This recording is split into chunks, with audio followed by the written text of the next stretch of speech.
اعوذ باللہ من الشیطان الرجیم بسم اللہ الرحمن الرحیم۔ تفسیر قرآن مجید پارہ نمبر 23 کا آغاز سورہ یاسین کی آیت نمبر 22 سے ہوتا ہے، لیکن کل کے بارے میں ہم نے سورہ یاسین کی تفسیر آیت نمبر 32 تک کر لی تھی۔ تو آیت نمبر 33 تا 35 کے اندر اللہ رب العزت انسان کو یہ دعوت غور و فکر دے رہے ہیں کہ اس کائنات کو دیکھ، کھول آنکھ، زمین دیکھ، فلک دیکھ، تاکہ تجھے پتہ چلے کہ اس کائنات کا حقیقی مالک کون ہے، یعنی انسان کو غور و فکر کرنے کی دعوت دی گئی ہے۔ آیت نمبر 36 سے 40 کے اندر بتایا گیا کہ اللہ رب العزت نے ہر چیز جوڑوں کی شکل میں بنائی ہے۔ آیت نمبر 41 تا 44 کے اندر بتایا گیا کہ سواریوں کے بھی اللہ رب العزت نے جوڑے بنائے ہیں۔ آیت نمبر 45 سے 50 میں اللہ رب العزت کی طرف سے اس بات کا اظہار کیا گیا کہ انسانوں پر بہت زیادہ نعمتیں کی گئی ہیں، لیکن انسانوں کی اکثریت ناشکری اور محرومیوں کا تذکرہ کرتی رہتی ہے۔ آیت نمبر 51 سے 54 میں روز قیامت دوبارہ جی اٹھنے کا تذکرہ ہے۔ آیت نمبر 55 تا 58 میں اہل جنت پر جو انعامات ہوں گے، نعمتیں ہوں گی، ان کا تذکرہ کیا گیا ہے۔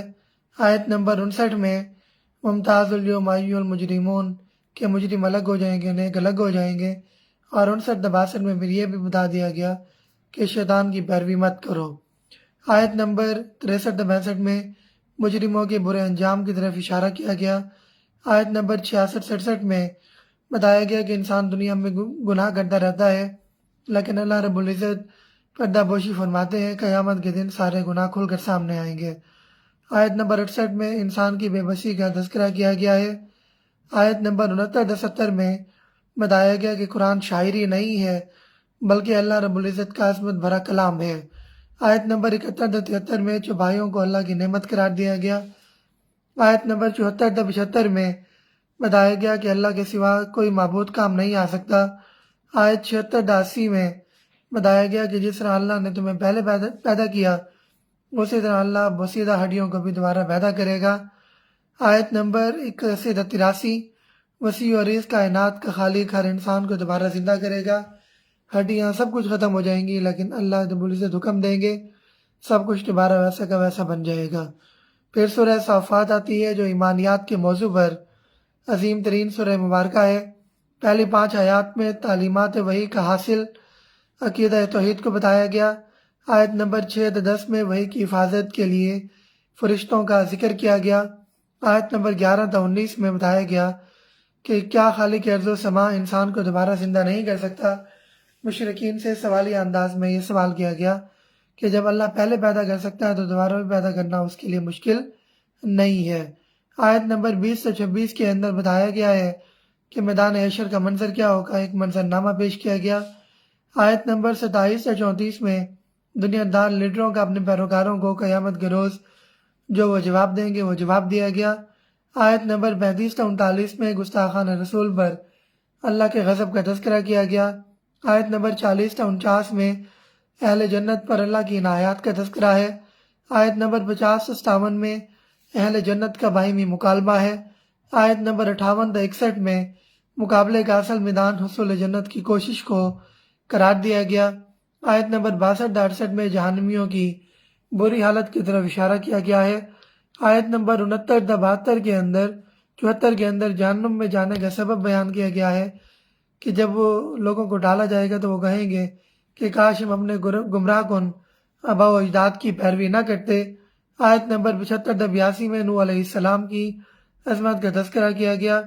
آیت نمبر 83-98 میں حق گوئی اور بت شکنی کو شیوہ ابراہیمی قرار دیا گیا۔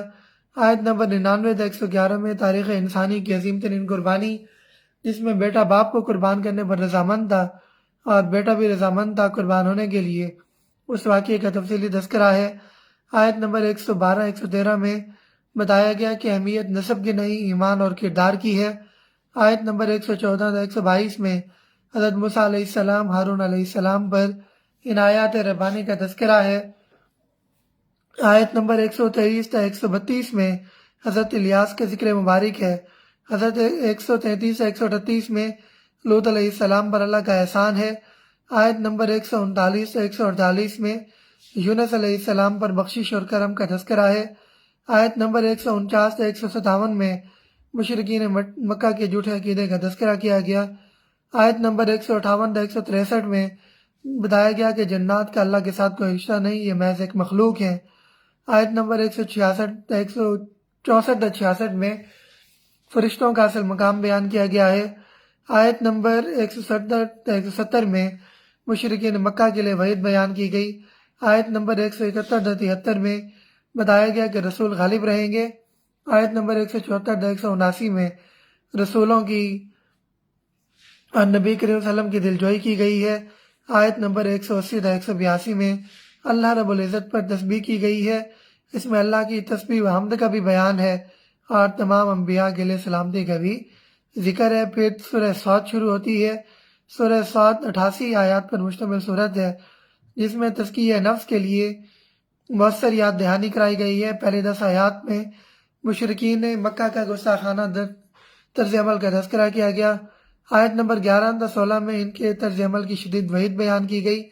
آیت نمبر 17 سے 20 میں اللہ کا فضل داؤد علیہ السلام پر جو ہوا اس کا تذکرہ کیا گیا ہے۔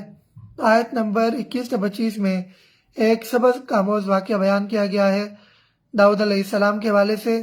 آیت نمبر 26 میں عدل کی اہمیت بیان کی گئی۔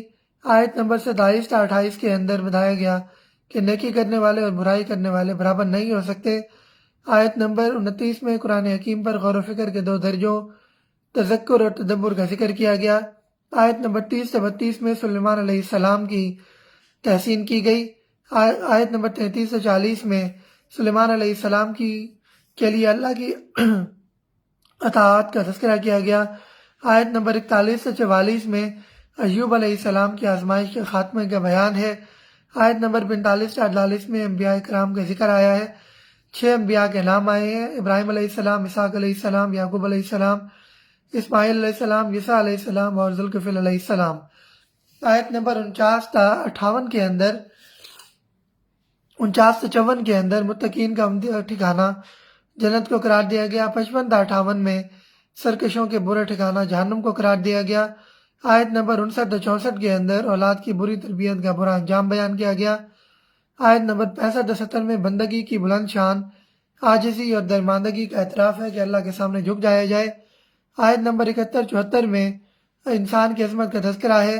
آیت نمبر 75 78 میں بتایا گیا کہ اللہ نے انسان کو دونوں ہاتھوں سے بنایا ہے۔ آیت نمبر 79 سے 85 میں ابلیس کے ناکام مظاہر کا تذکرہ ہے۔ آیت نمبر 86 سے 88 میں قرآن اور صاحب انسان کی عظمت کا صاحب قرآن اور انسان کی عظمت بیان کی گئی ہے۔ پھر سورہ زمر ہے، جس میں اللہ کی عبادت کا بیان ہے۔ پہلی 4 آیات میں بتایا گیا کہ اللہ کی عبادت کرو خالص بندگی کے ساتھ، خالص اطاعت کے ساتھ۔ آیت نمبر 5 سے 6 میں اللہ کی قدرت تخلیق کے مظاہر بیان کیے گئے۔ آیت نمبر 7 8 میں انسانوں کی ناشکری کا تذکرہ ہے۔ آیت نمبر 9 میں علم کی فضیلت کا تذکرہ ہے۔ آیت نمبر 10 میں تقویٰ کے ثمرات ہیں۔ آیت نمبر 11 سے 16 میں اللہ کی بندگی کرنے کا تاکیدی حکم دیا گیا ہے۔ آیت نمبر 17 سے 20 کے اندر اچھے اور برے کردار کا نقشہ کھینچا گیا ہے۔ آیت نمبر 21 میں انسان کی زندگی کو کھیتی کی مانند قرار دیا گیا کہ جس طرح زمین میں بارش آتی ہے تو وہ زندہ ہو جاتی ہے، بینا یہی حالت انسانی زندگی کی ہے۔ آیت نمبر 22 کے اندر بتایا گیا کہ نور ہدایت کیا ہے، اس پر کیسے عمل کرنا ہے۔ آیت نمبر 23 کے اندر قرآن کی عظمت کا تذکرہ ہے۔ آیت نمبر 24 سے 26 میں گمراہوں کے بدترین انجام کا تذکرہ ہے۔ آیت نمبر 27 28 کے اندر اللہ رب العزت کا بہت بڑا انعام قرآن مجید کا تذکرہ ہے۔ اور آیت نمبر 29 میں بتایا گیا کہ توحید کی نعمت ایک بہت بڑی نعمت ہے، جس کو توحید مل گئی اس کو سب کچھ مل گئی۔ آیت نمبر 30 سے 31 میں انبیاء کرام کی دلجوئی کا مضمون ہے کہ یہ لوگ نہیں مانیں گے، لیکن قیامت کے روز سب حساب کتاب ہو جائے گا، یہ لوگ ناکام ہوں گے، ایمان والے توحید والے کامیاب ہو جائیں گے۔ اللہ رب العزت عمل کی توفیق عطا فرمائے۔